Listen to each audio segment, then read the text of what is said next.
जंगल में सूखा पड़ गया था और कौवे जंगल में दाना ढूंढने के लिए निकले थे। कालू कौवा और गोरी कौवी एक पेड़ पे जाके बैठते हैं और वो पेड़ जादुई था।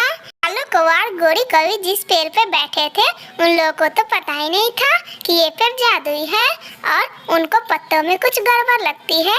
कालू कौवा पत्ता हटा के देखता है। जैसे ही कालू कौवा पत्ता हटाता है वहाँ पर तेज रोशनी होती है और एक बड़ा सा सेब का फल निकलता है। अरे कालू जी, ये तो कोई रहस्यमय और जादुई पेड़ लग रहा है। कालू जी देखो तो इसके अंदर से कैसे फल निकल रहे हैं। अरे हाँ हाँ गोरी, तुम एकदम सच कह रही हो। शायद ये चमत्कारी और जादुई पेड़ है। मैं इससे कुछ मांग के देखता हूँ, शायद ये मेरा इच्छा पूरा कर दे। अरे चमत्कारी पेड़ जी, मुझे बहुत भूख लगी है। मुझे ढेर सारे पिज्जा और बर्गर ला के दे दीजिए पेड़ जी, आपका बहुत मेहरबानी होगा। कालू कौवा ऐसे बोलता है लेकिन वहाँ पर कुछ भी नहीं आता। अरे कालू जी, लग रहा है कि ये पेड़ आपसे नाराज है। रुकिए, मैं मांग के देखती हूँ। अरे पेड़ जी, मुझे आप हीरे की अंगूठी और बहुत सारे गहने और साथ ही साथ बहुत सारे पैसे और खाने के लिए ढेर सारे फल दे दीजिए पेड़ जी। गोरी कौवी के इतना कहते ही वहाँ पर तेज रोशनी चमकती है लेकिन वहाँ पर सिर्फ फल आता है। अरे अरे कालू जी, ये पेड़ तो कोई काम का ही नहीं है, बस जादुई फल ही दे सकता है, इसके अलावा कुछ भी नहीं। फल मांगे तो दिया और कुछ भी नहीं दिया। अरे अरे गोरी, कोई बात नहीं, हम लोग इस फल से भी बहुत मुनाफा कमा सकते हैं। देखो गोरी, अभी जंगल में सूखा चल रहा है, हम लोग इसी फल को बेचेंगे तो बहुत मुनाफा होगा गोरी। कह के कालू कौवा और गोरी कौवी अपने घर चले जाते हैं बहुत सारे फल लेके। अरे अरे गोरी, आज मेरा तो आम खाने का मन कर रहा था, लेकिन क्या करे, जो मिल रहा है वही खा लेना चाहिए। ना कह के कालू कौवा वो सेब का फल खाता है लेकिन उसमें से तो आम का स्वाद आ रहा था। देखकर तो कालू कौवा आश्चर्यचकित हो जाता है। अरे गोरी, तुम्हें शायद पता नहीं है, ये सेब का फल बहुत ज्यादा चमत्कारी है। मैंने जिस फल का नाम लेके खाया उस फल का टेस्ट आता है इस सेब के फल में से। ये तो बहुत ज्यादा चमत्कारी है, इसे हम लोग अब दुगने दाम में बेचेंगे।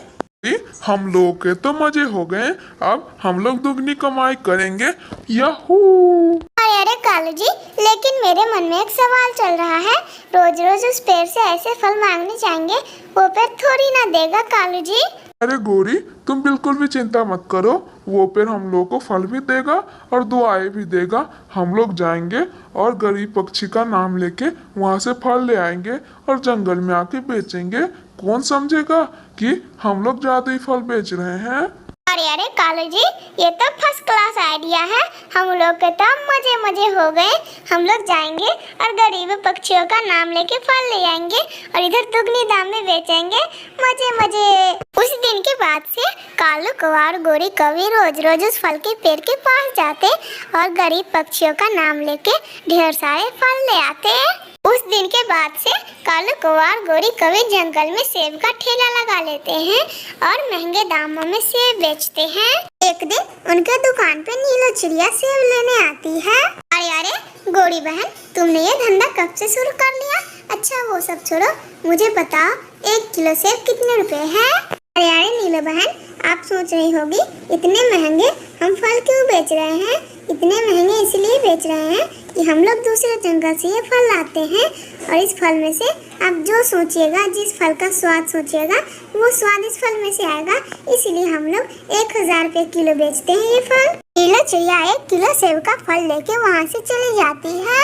शाम को कालू कौवा और गोरी कौवी जब अपना कमाई देखते हैं तो बहुत खुश हो जाते हैं और रोज ऐसा ही करने के सोचते हैं। दूसरे दिन भी कालू कौवा और गोरी कौवी फल बेचने चले जाते हैं।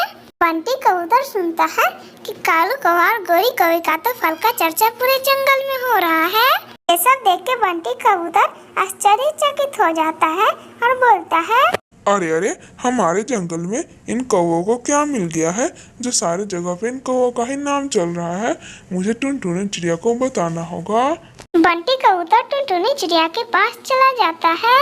अरे टुनटुनी बहन, शायद तुम्हें पता नहीं है, जंगल में जहाँ तहाँ देखो कौवे का नाम चल रहा है। बस एक सेब के फल के चलते वो ऐसा सेब बेच रहे हैं जिसमें से जो फल सोचो उस फल का स्वाद आता है। ऐसा तो होता नहीं टुनटुनी बहन, शायद उन लोगों को कुछ जादुई खजाना मिल गया है। अरे अरे हाँ बंटी भैया, लग रहा है आप सही कह रहे हो। शायद उन लोगों को कोई जादुई खजाना मिल गया हो। आज वो लोग जब जंगल में जाएंगे तो हम लोग उनका पीछा करेंगे। कालो कौवा गोरी कवि वहाँ से पेड़ के पास फल लेने चले जाते हैं। पीछे पीछे बंटी कबूतर और टुनटुनी चिड़िया भी चले जाते हैं। अरे जादुई पेड़ जी, हमारे घर के तो सामने गरीब पक्षियों का लाइने लगा रहता है और हम लोग रोज रोज गरीब पक्षियों का सेब देते हैं। हम लोग तो बहुत पक गए हैं ये काम करते करते, लेकिन हम लोग गरीब पक्षी का मदद करते हैं। पेड़ जी, हमें ढेर सारे सेब का फल दे दीजिए। ये सब चीज ऊपर बैठे टुनटुनी चिड़िया और बंटी कबूतर सुन रहे थे। अरे पेड़ जी, नहीं, ये कौवे बहुत झूठ बोल रहे हैं। ये कौवे कोई गरीब पक्षी का मदद नहीं करते हैं, ऊपर से ये 1000 रुपए किलो फल बेचते हैं। अरे क्या सच टुनटुनी, तुम सच कह रहे हो? ये कौवे रोज रोज मेरे यहाँ से फल ले जाते हैं और 1000 रुपए किलो फल बेचते हैं। इनको तो मैं अभी बताता हूँ, तुम चली जाओ यहाँ से। अरे हाँ पेड़ जी, मैं झूठ नहीं बोलती, मैं सच बोल रही हूँ। ये कौवे जंगल में 1000 रुपए फल बेचते हैं और सब रंग का स्वाद आता है, इसलिए आप इन लोगों को कुछ अच्छा सजा दीजिए पेड़ जी।